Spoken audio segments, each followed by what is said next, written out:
With 3 laps to go at Darlington, the race leader had to stop again.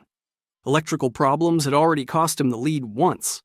And when the dust finally settled on the Goodyear 400, the story wasn't just about who won. It was about who got hurt, who got lucky, and why 3 teams never even made it to the green flag without a penalty. Darlington just delivered one of the messiest, most dramatic Sundays of the 2026 season. And the ripple effects are still hitting the garage right now. Tyler Reddick in the number 45 Toyota wins the Goodyear 400 at Darlington Raceway. That sentence alone should be a clean, straightforward headline.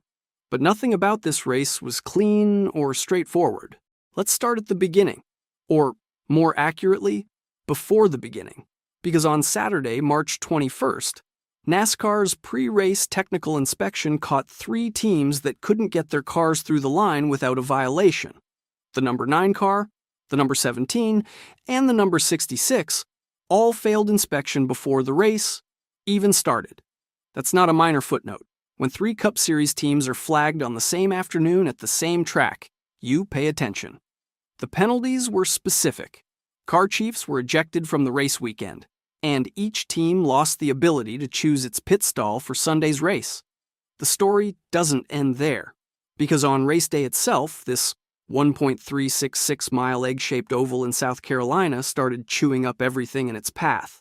Reddick led early. He looked controlled, measured, and dominant, exactly what you'd expect from a guy who's been the most consistent driver in the garage so far this season, with a best average finish of 4.2. And then his alternator malfunctioned. The number 45 car lost electrical power, forcing the team to make an extended pit stop to swap in a heavier battery with a larger capacity. Reddick lost the lead, and suddenly, the narrative shifted. In most races, you don't recover from that. In most races, a mechanical problem of that magnitude ends your shot at victory. But Darlington doesn't always follow the rules of most races. Reddick clawed back, kept his head, managed his tires on a track surface that punishes any driver who pushes too hard for too long, and he found his way back to the front. When the checkered flag flew at the end of 293 laps, it was Reddick taking the win for 23XI Racing, Michael Jordan's organization, with Brad Keselowski of RFK Racing coming home second, Ryan Blaney third, Carson Hocevar fourth, and Austin Cindric rounding out the top 5. Ford had a strong afternoon. Toyota had a complicated one. And somewhere in the middle of that second stage, the race took a turn that nobody on the broadcast saw coming. But that's only half the story. To understand why this Darlington race hits differently, you have to understand where Bubba Wallace was sitting before the green flag dropped. Coming into March 22nd, Wallace, driving the number 23 Toyota for 23XI Racing, was second in the Cup Series standings. Second, 5 races into the 2026 season, he had not finished worse than 11th. Not once. In an era where one bad day can bury a driver's points position for weeks, Wallace had been a model of consistency. His crew chief had been calling clean races. His pit stops had been sharp.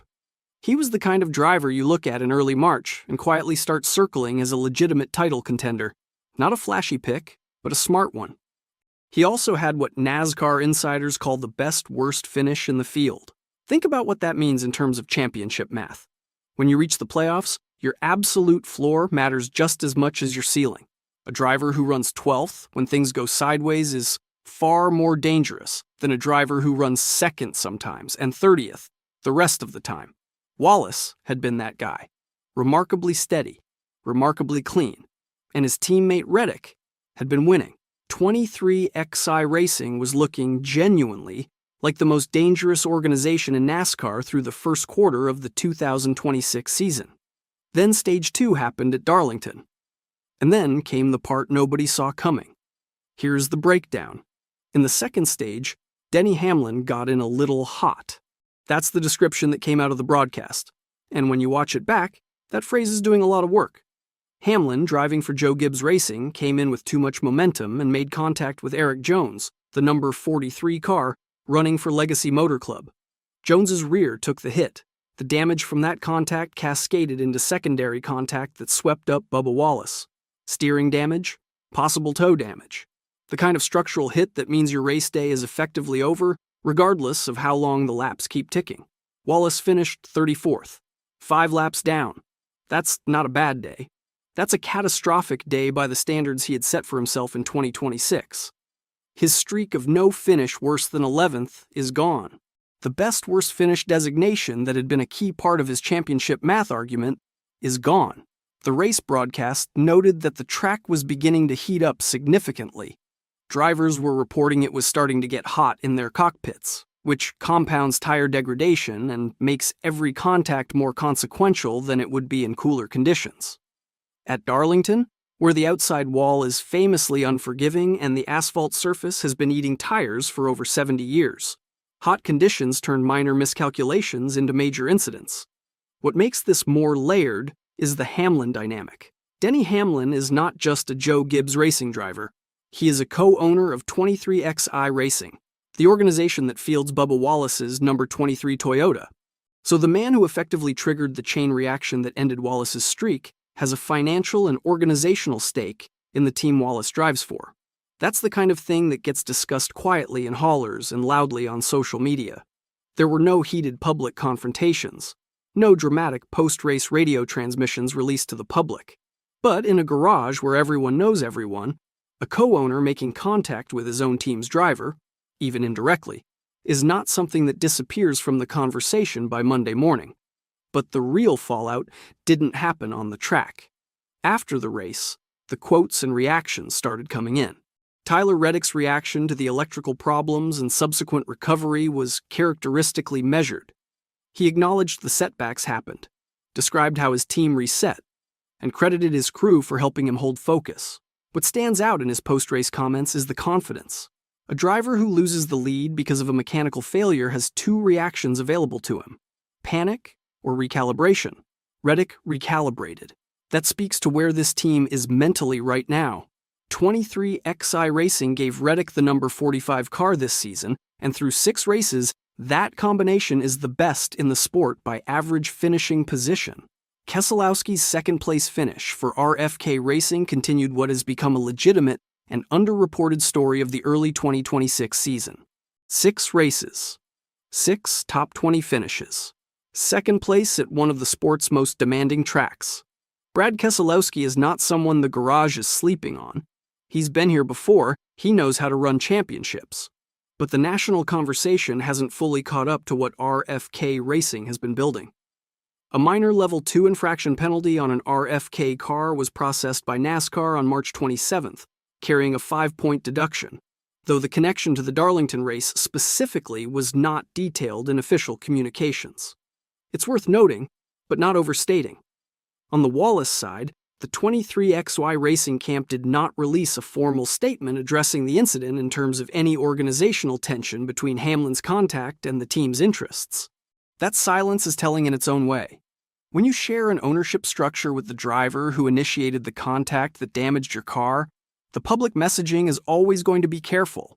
What gets said behind closed doors at a team that won and lost on the same afternoon is a conversation the cameras don't get to attend. And when you look at the standings now, you'll see why this changes everything. Post-Darlington, Tyler Reddick leads the Cup Series points standings by a significant margin, with Ryan Blaney sitting second, Chase Elliott holds fifth, and William Byron sixth. Those Hendrick drivers have been part of the early 2026 conversation, but it is Reddick whose win at Darlington and consistent performances have put him firmly at the top of the championship table. The gap between Reddick and the rest of the field is the story the numbers are telling right now. Wallace's fall from second in points to a demoted position after a 34th place finish is the kind of swing that reshapes the standings math heading into the next month of racing. Ross Chastain, who was sitting on the playoff bubble before Darlington, is now in a more complicated situation. Every race that passes without a win or a string of strong finishes makes Chastain's math tighter. The Cup playoffs don't begin until September 2026, and the opening race of the postseason will be at Darlington on September 6th for the Southern 500. That gives drivers like Chastain time, but not unlimited time. Keselowski's second-place finish improves his playoff stock significantly. 6 top 20s in 6 races, a podium at Darlington. If Ford continues this momentum into the next stretch of the schedule, RFK Racing starts looking like a genuine wildcard. The Ford teams as a group showed well at Darlington on Sunday, with Keselowski and Austin Cindric both finishing in the top 5 representing the manufacturer. That is a data point Chevrolet and Toyota engineers are already reviewing, and that sets up what could be the most important race of the season, or at least the most revealing one in the near term. Martinsville is next, March 29th, Fox Sports 1, 3:30 Eastern Time. A short track environment that rewards precision, patience, and the ability to manage contact in tight quarters. And if you're looking for who benefits most from a short track following a Darlington weekend, the answer starts with drivers who have demonstrated composure under pressure, which, based on what we just watched, puts Reddick right at the top of that conversation. Reddick arrives at Martinsville with genuine momentum and a psychological edge. Short tracks reward drivers who are smooth and precise under pressure. And what Reddick demonstrated at Darlington after those early mechanical setbacks was exactly that kind of composure. For Bubba Wallace, Martinsville is a reset opportunity. The real question for Wallace is whether the damage, psychological as much as mechanical, from Sunday's incident follows him to Virginia, or gets filed away cleanly. His 23XI organization has the resources and the teammate performance to rally, but the streak is gone. And the standings position that felt so secure on Saturday morning is now contested. The inspection failures, numbers 9, 17, and 66, also remain a thread worth pulling.